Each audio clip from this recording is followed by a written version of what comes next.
Let's talk a little bit about bushings.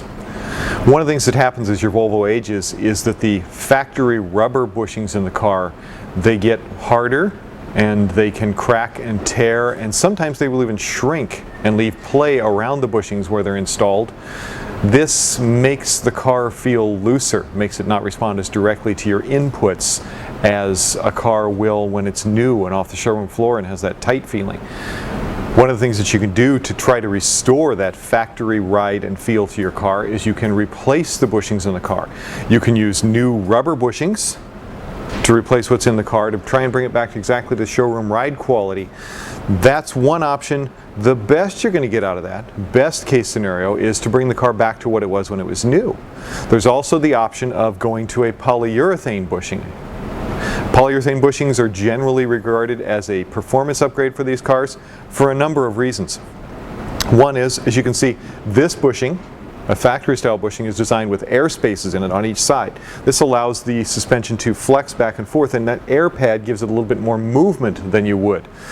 This, as you can see, is solid all the way around. There is no airspace movement, even though these two go in the exact same position.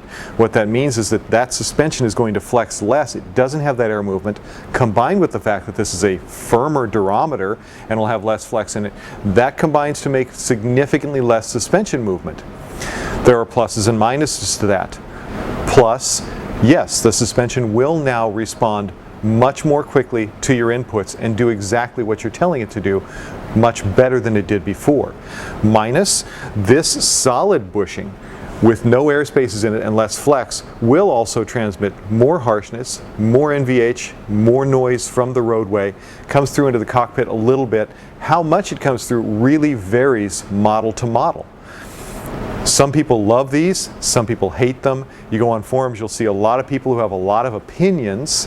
We're here to just try and help you decide what's best for you, what the positives are, what the negatives are, and weigh it out and see how it's going to work for your car.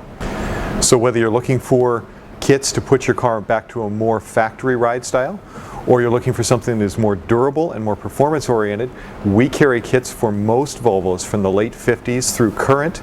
They're on the shelf today at IPDUSA.com.